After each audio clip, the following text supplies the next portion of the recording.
जैन प्यारे साथियों, मैं मुकेश एक बार फिर स्वागत करता हूं आपके अपने यूट्यूब परिवार कुमार मुकेश सर 0.1 में। साथियों, जैसा कि आप सभी को पता है, यूपी बोर्ड एग्जाम बहुत ही करीब आ गया है। 24 फरवरी को होने वाले हिंदी एग्जाम के लिए हम लोग तैयारी कर रहे हैं और उस तरह की तैयारी कर रहे हैं कि आने वाले एग्जाम में किसी भी प्रश्न को हम करने के लिए तैयार रहें। देखिए, यहाँ पे हम कुछ आपको गद्य से लेके क्वेश्चन लेके आए हैं।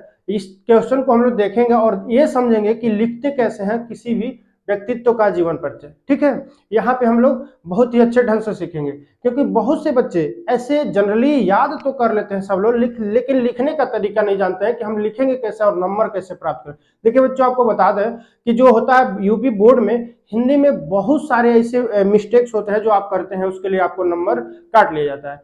तो चलिए हम यहाँ पे बताएंगे कि लिखना कैसे है, क्या क्या चीजें इंपॉर्टेंट होती है लिखना, और किस पे आपको कितना नंबर मिलता है। ठीक है भाई, 5 नंबर में आपको प्रश्न देखने को मिलता है। मैं जो बता रहा हूँ 3-3 गद्य और पद्य से बता रहा हूँ, तीनों की अगर जीवन परिचय याद कर लिए भाई तो 5 दूना 10 नंबर आपके कंप्लीट हो गए। ठीक है, तो यहाँ पे चलिए हम सीधे सीधे प्रश्न पे चलते हैं और देखते हैं क्या कर रहा है। निम्नलिखित लेखकों का जीवन परिचय दीजिए एवं उनकी किसी एक प्रमुख रचना का नाम लिखिए। ठीक है, मेरे सामने 3 है। 3 व्यक्तित्व कौन कौन से? आचार्य रामचंद्र शुक्ल है, जयशंकर प्रसाद और रामधारी सिंह। इन तीनों में से किसी एक का लिखना है भाई साहब। ठीक है, इसी तरह प्रश्न में 3-4 दे देगा और बोलेगा कि इन तीनों 4 में से एक लिखिए। ठीक है, किसी एक का लिखिए। यहाँ पे समझिए, ये जो आचार्य रामचंद्र शुक्ल का है 2014, 15, 16, 17, 18, 19, 20, 21, 22 ऐसे 24 तक पूछता है। तो ये मान के चलिए 100 में 99% चलिए कि इस साल भी यह प्रश्न जो है देखने को मिलेगा कि आचार्य रामचंद्र शुक्ल का जो है जीवन परिचय बताइए। ठीक है, इसके बाद देखिए जयशंकर प्रसाद। इन तीनों में से किसी एक का आ गया तो भाई किसी पे आप बवाल मचाने वाले हो। चलिए, तो यहाँ देखिए आचार्य रामचंद्र शुक्ल के बारे में हम डिस्कस कर लेते हैं, क्योंकि वो डिजिटल बोर्ड है कि आपको हम सब चीज दिखाएं। मेन इंपॉर्टेंट चीजें हम आपको बता रहे हैं कि कैसे लिखना होता है, क्या चीज। अगर आपको बहुत लेंदी नहीं लिखना है, बहुत बड़ा नहीं लिखना है, तो यहाँ पे एकदम शॉर्ट तरीके से आपको लिख देना है और इस पे भी आपको नंबर मिल सकता है। लेकिन आगे भी बताएंगे उसे कैसे लिखना है, जो लंबा जो बना के लिखते हैं जीवन परिचय, उसे कैसे लिखना। देखिए यहाँ पे कह रहा है कि लेखक का नाम क्या है, जन्म स्थान क्या है और काल कौन सा था। ठीक है, 3 चीजें की बात है कि लेखक का नाम, जन्म स्थान और काल। देखिए लेखक का नाम जो है तो हम लोग जानते हैं आचार्य रामचंद्र शुक्ल है। इनका जो है काल है 1884 से लेकर 1941 के बीच। ठीक है, इनका जन्मस्थान है अगोना बस्ती जो है उत्तर प्रदेश, यानी बस्ती के अगोना नामक गांव के उत्तर प्रदेश में जो पड़ता है। ठीक है, यहाँ देखिए शुक्ल युग, किस युग से आते हैं, किस युग से आते हैं, तो शुक्ल युग। ये चीज समझिएगा कि आपको इसलिए बता रहा है कि मेन चीज आपको याद रहेगा ना, तो मैटर आप कितना भी बड़ा बना लेंगे। तो इसलिए मेन चीज आपको बस याद रहना चाहिए कि इनका काल क्या है, जन्मस्थान क्या है और किस परिवार से बिलोंग करते थे, कैसा फैमिली था। ठीक है, यहाँ देखिए संक्षिप्त परिचय की बात करें तो यहाँ पिता का नाम चंद्रवली शुक्ल, मिर्जापुर के मिशन स्कूल में चित्रकला के अध्यापक। ठीक है, देखिए क्या नाम था उनके पिताजी का, तो पिताजी का नाम लिखना इंपॉर्टेंट है। हर एक व्यक्ति के जीवन परिचय में उनके पिताजी का नाम दर्शाना, माता का नाम दर्शाना होता है। तो पिताजी चंद्रबली शुक्ल थे, चंद्रबली शुक्ल मिर्जापुर के मिशन स्कूल में चित्रकला के अध्यापक थे। क्या थे इनके पिताजी जो थे, कौन? चंद्रबली शुक्ल जी मिर्जापुर के मिशन स्कूल में चित्रकला के अध्यापक थे। और इसके बाद देखिए यह कहानी, कविता, नाटक, निबंध आदि की रचना काशी विश्वविद्यालय हिंदी विभाग के अध्यापक थे। ठीक है, यहाँ पे देखिए भाषा की बात करते हैं तो भाषा उनकी थी संस्कृत, मिश्रित खड़ी बोली और अंग्रेजी और उर्दू। ये इनकी भाषा थी, जो लोकल भाषा। शैली जो है इनकी शैली विवेचात्मक, उस पर आलोचनात्मक, गवेषणात्मक और भावात्मक। ठीक है, प्रमुख रचनाएं इनकी थी चिंतामणि 2 भाग। ठीक है, विचार विधि, रस मीमांसा, हिंदी साहित्य का इतिहास। ठीक है, तो यह चीज आपको शॉर्ट में जब याद रहेगा तो कितना भी बड़ा मैटर बनेगा आप बना सकते हैं। एक बार इसको आप स्क्रीनशॉट ले लीजिए कैसे क्या करना है, इसके बाद हम आगे चलते हैं क्या करना है। ठीक है, देखिए आपको पूरे जीवन परिचय बनाते समय 3 चीजों को याद रखना है। ठीक है, क्या क्या लिखना होता है, तो यहाँ पे ये चीज तो आपको पूरा पता है। अगर इतना पता है तो आप जीवन परिचय बना लेंगे। सबसे पहले हेडिंग में होता है क्या, इनकी जीवन परिचय। ठीक है, जीवन परिचय। जीवन परिचय में आपको पता है सब कुछ, यानी इनकी जीवनी के बारे में लिख देना है। जीवन परिचय के बाद क्या आता है, कृतियां। इनकी कौन कौन सी कृतियां हैं, तो कृतियां इनका लिख देना है।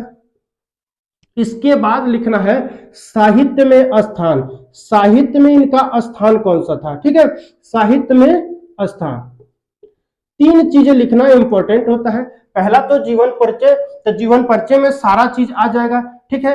कृतियां इनकी कौन कौन सी है, प्रमुख रचनाएं कौन कौन सी है, ये लिखना है आपको। उसका साहित्य में स्थान क्या था, यह तीन चीजें लिखनी होती है। चाहे किसी भी कवि का लिखिए, चाहे इनका लिखिए, रामचंद्र शुक्ल का या जयशंकर प्रसाद या रामधारी सिंह जी का। एक गद्य की बात करें और पद्य की यानी काव्य खंड की बात करें तो काव्य खंड में भी आपको हम बता रहे हैं कि तीन कौन कौन से महान व्यक्तित्व हैं जिनका जीवन परिचय बार बार पूछा जाता है, ठीक है। तो इसके बाद हम लोग उसी पे चर्चा कर रहे हैं। लेकिन ये चीज मान के चलिए 100 में 99% क्या कि ये इस बार आना है, ये इस बार 99% हो जाएगा कि आना है। लेकिन इसके बाद सोचिए कि यह और यह दोनों में से तो कोई देखने को मिलेगा भाई साहब। तो हम इसलिए आपको कह रहे हैं मेन फोकस इन तीनों पर कर लीजिएगा। इन तीनों में से कोई एक आपको मिल जाएगा और अच्छे से पढ़े रहेंगे तो इसको आप लिख के 5 नंबर आपको ले लेना है, ठीक है। चलिए इसके बाद हम लोग काव्य खंड वाले में देखते हैं कि किनका किनका इंपॉर्टेंट होता है, कौन कौन किनका किनका बार बार पूछा गया, ठीक है। ये देख रहे हैं ना आप, इस सन को देखिए, 14 से लेकर 24 तक कहीं गैप नहीं है, हर साल ये पूछा गया है। यहाँ भी जयशंकर प्रसाद वाला हर साल पूछा गया, इसलिए इस बार भी यह प्रश्न में देखने को मिलेगा। और यह मेन दो ही बस याद करिए भाई, तो आपको कहीं ना कहीं हो सकता है कि यह प्रश्न देखने को मिल जाए। चलिए इसके बाद हम लोग काव्यखंड की बात करते हैं, काव्यखंड में कौन कौन सा पूछता है।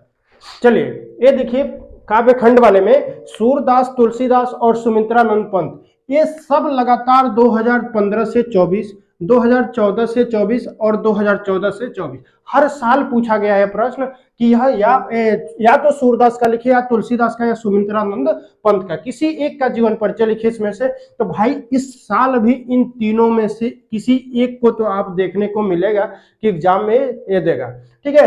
देखिए सूरदास, तुलसीदास और सुमित्रानंद पंत, तीन लोगों को आप याद कर लीजिएगा। बस एक चीज मानिएगा बात, तीनों में से किसी एक का मिल जाएगा, ठीक है, तीनों में से एक का मिल जाएगा। संक्षिप्त जीवन परिचय पहले याद कर लीजिएगा, ठीक है, संक्षिप्त जीवन परिचय, ठीक।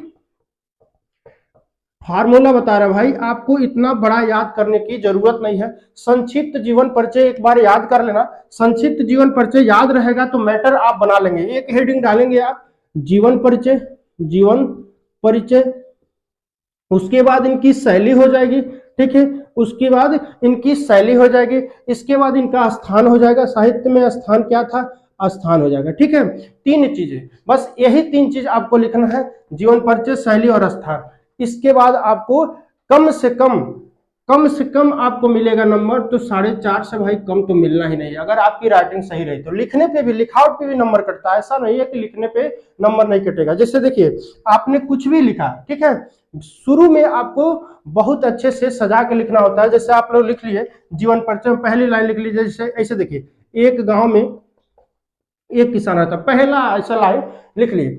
सबसे पहले तो इसमें ये इंपॉर्टेंट हो जाता है, कोई हेडिंग लिख रहा है, जैसे हम लिख रहे हैं यहाँ जीवन परिचय, ठीक, जीवन परिचय, ठीक, यहाँ जीवन परिचय से हम लोग इसी लाइन से स्टार्ट कर दिए, यहाँ तक आए, यहाँ एंड हो गया पेज, ठीक है, पेज इसके बाद खत्म है।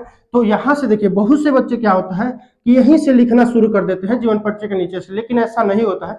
जहां ये एंड हुआ होता है वहां से हमको दूसरा लाइन स्टार्ट करना होता है, और तीसरी लाइन को कहां से, यहाँ से हम लिखते हैं, ठीक है, और चौथी लाइन को भी यहाँ से लिखते हैं। फिर जहां एंड होता है उसके बाद हेडिंग के सेम ऐसे लिखने में भी तरीका होता है। देखिए नंबर आपका कब कटता है, जब आप सही तरीके से, सही ढंग से नहीं लिख पाते हैं, तब आपका नंबर कटता है। चीजों को समझ रहे हैं कि नहीं बाबू, तो बिल्कुल। चलिए तो एक क्लास में बस आपको यही बताए कि गद्य और पद्य में से तीन तीन आपको किन किन व्यक्तित्व के बारे में आपको फोकस करना है। इन तीन पे कौन से, सूरदास, तुलसीदास, और देखिए दोनों दास में से किसी एक दास का तो आना है, ये लिख के मानो। यहाँ पे 100% में 100% बोल रहे हैं भाई कि इन दोनों में से किसी एक का देखने को मिलेगा, सूरदास हो गया चाहे तुलसीदास हो गया, ठीक है। ये दोनों तो आप बिल्कुल पढ़ लीजिएगा। और उसमें हमने बताया कि जयशंकर प्रसाद देख लेना, इस बार जयशंकर प्रसाद का आएगा, ठीक है, 100% जयशंकर प्रसाद का आ रहा है। ये मान के चलो 24 तारीख को आप बताना कि जयशंकर प्रसाद और दास में से दोनों में से किसी एक का है। 10 नंबर आपको यहीं पे कंप्लीट कराएंगे।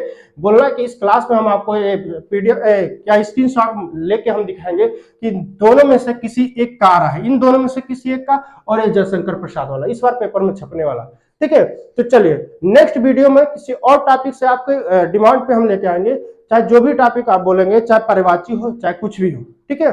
बस छोटा छोटा क्लास रहेगा, आपको एग्जाम तक सारा चीज क्लियर कराते चलेंगे। फिर मिलते हैं नेक्स्ट क्लास में, तब तक के लिए धन्यवाद।